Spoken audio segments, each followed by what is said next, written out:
ನಮಸ್ಕಾರ, ನೀವು ನೋಡ್ತಾ ಇದ್ದೀರಾ ನ್ಯೂಸ್ ಫಸ್ಟ್ ಎಜುಕೇಷನ್. ನಾನು ರಾಹುಲ್ ದಯಾನ್. ಅಮೆಜಾನ್ ಕಂಪನಿ ತನ್ನ ಕಾರ್ಪೊರೇಟ್ ವಿಭಾಗದ ಸುಮಾರು 30,000 ಎಂಪ್ಲಾಯೀಸನ್ನು ಕೆಲಸದಿಂದ ತೆಗೆದುಹಾಕೋಕೆ ಈಗ ಮುಂದಾಗಿದೆ. ಇದರ ಭಾಗವಾಗಿ ಮುಂದಿನ ಮಂಗಳವಾರ ಸೆಕೆಂಡ್ ರೌಂಡ್ ಲೇ ಆಫ್ ಪ್ರಕ್ರಿಯೆ ಶುರುವಾಗ್ತಾ ಇದೆ. ಕಳೆದ ಅಕ್ಟೋಬರ್ ತಿಂಗಳಲ್ಲಿ ಸುಮಾರು 14,000 ವೈಟ್ ಕಾಲರ್ ಉದ್ಯೋಗಿಗಳನ್ನು ಅಮೆಜಾನ್ ಮನೆಗೆ ಕಳಿಸಿತ್ತು. ಈಗ ಮತ್ತೆ ಅಷ್ಟೇ ಪ್ರಮಾಣದ ಜನರಿಗೆ ಗೇಟ್ ಪಾಸ್ ನೀಡೋಕೆ ಕಂಪನಿ ಪ್ಲಾನ್ ಮಾಡಿಕೊಂಡಿದೆ. ಈ ಉದ್ಯೋಗ ಕಡಿತ ಪ್ರಮುಖವಾಗಿ Amazon web services, retail, prime video ಮತ್ತು ಹ್ಯೂಮನ್ ರಿಸೋರ್ಸ್ ವಿಭಾಗಗಳ ಮೇಲೆ ತೀವ್ರ ಇಂಪ್ಯಾಕ್ಟನ್ನು ಬೀರಲಿದೆ. ಅಮೆಜಾನ್ನ ಒಟ್ಟು 1.58 ಮಿಲಿಯನ್ ಸ್ಟಾಫ್ನಲ್ಲಿ ಈ ನಂಬರ್ ಚಿಕ್ಕದಾಗಿ ಕಂಡರೂ ಕೂಡ ಕಂಪನಿಯ ಒಟ್ಟಾರೆ ಕಾರ್ಪೊರೇಟ್ ವರ್ಕ್ಫೋರ್ಸ್ನ ಶೇಕಡ 10ರಷ್ಟು ಭಾಗವನ್ನು ಇದು ರಿಪ್ರೆಸೆಂಟ್ ಮಾಡುತ್ತೆ.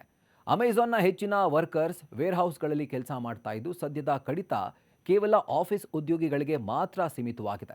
ಈ ಬಗ್ಗೆ ಮಾತನಾಡಿರುವಂಥ ಸಿಇಒ ಆಂಡಿ ಜಾಸಿ, ಈ ನಿರ್ಧಾರ ಕೇವಲ ಆರ್ಥಿಕ ಕಾರಣಗಳಿಂದಲ್ಲ, ಬದಲಾಗಿ ಕಂಪನಿಯಲ್ಲಿರುವಂಥ ವಿಪರೀತ ಬ್ಯೂರೋಕ್ರಸಿ ಕಡಿಮೆ ಮಾಡೋಕ್ಕೆ ಕೈಗೊಂಡಂಥ ಕ್ರಮ ಅಂತ ಹೇಳಿದ್ದಾರೆ. ಆದರೆ AI ತಂತ್ರಜ್ಞಾನದ ಬೆಳವಣಿಗೆಯಿಂದಾಗಿ ಸಾಫ್ಟ್ವೇರ್ ಕೋಡಿಂಗ್ ಮತ್ತು ಡೈಲಿ ಟಾಸ್ಕ್ಗಳು ಆಟೋಮೇಷನ್ ಆಗ್ತಾ ಇರೋದು ಕೂಡ ಈ ಲೇ ಆಫ್ಗೆ ಒಂದು ಪರೋಕ್ಷ ಕಾರಣ ಅಂತ ಹೇಳಲಾಗ್ತಾ ಇದೆ. AI ಬಳಕೆಯಿಂದ ಎಫಿಷಿಯನ್ಸಿ ಹೆಚ್ಚಾಗಿ ಕಾರ್ಪೊರೇಟ್ ಉದ್ಯೋಗಿಗಳ ಸಂಖ್ಯೆ ಕಾಲಾನಂತರದಲ್ಲಿ ಕುಗ್ಗಲಿದೆ ಅಂತ ಜಾಸಿ ಮೊದಲೇ ಎಚ್ಚರಿಸಿದ್ರು. ಇದು ಅಮೆಜಾನ್ನ 30 ವರ್ಷಗಳ ಹಿಸ್ಟ್ರಿಯಲ್ಲೇ ಅತಿ ದೊಡ್ಡ ಮಟ್ಟದ ಲೇ ಆಫ್ ಪ್ರಕ್ರಿಯೆ ಆಗಿದೆ.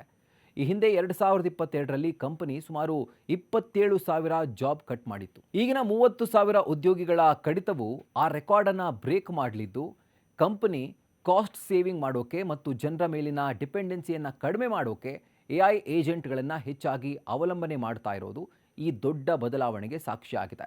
ಕಳೆದ ಅಕ್ಟೋಬರ್ನಲ್ಲಿ ಕೆಲಸ ಕಳೆದುಕೊಂಡ ಎಂಪ್ಲಾಯೀಸ್ಗೆ 90 ದಿನಗಳ ಸ್ಯಾಲರಿ ನೀಡಲಾಗಿತ್ತು. ಆ ಅವಧಿಯು ಈ ಸೋಮವಾರಕ್ಕೆ ಮುಕ್ತಾಯ ಆಗ್ತಾ ಇದೆ. ಈ ಗ್ಯಾಪ್ನಲ್ಲಿ ಅವರಿಗೆ ಕಂಪನಿಯೊಳಗೆ ಬೇರೆ ಇಂಟರ್ನಲ್ ಜಾಬ್ಸ್ ಹುಡುಕೋಕೆ ಅವಕಾಶ ಇತ್ತು.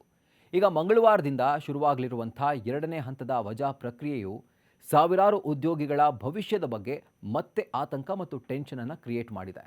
ಮತ್ತಷ್ಟು ಇಂಟ್ರೆಸ್ಟಿಂಗ್ ಕಾಂಟೆಂಟ್ಗಳಿಗಾಗಿ ನ್ಯೂಸ್ ಫಸ್ಟ್ ಎಜುಕೇಷನ್ನ ಸಬ್ಸ್ಕ್ರೈಬ್ ಮಾಡಿ, ಬೆಲ್ ಐಕಾನ್ ಕ್ಲಿಕ್ ಮಾಡೋದನ್ನು ಮರಿಬೇಡಿ. ಕ್ಷಣ ಕ್ಷಣದ ಮಾಹಿತಿಗಾಗಿ ನೋಡ್ತಾ ಇರಿ ನ್ಯೂಸ್ ಫಸ್ಟ್, ನಿರ್ಭೀತಿಯಿಂದ ನಿಮ್ಮ ಪರವಾಗಿ.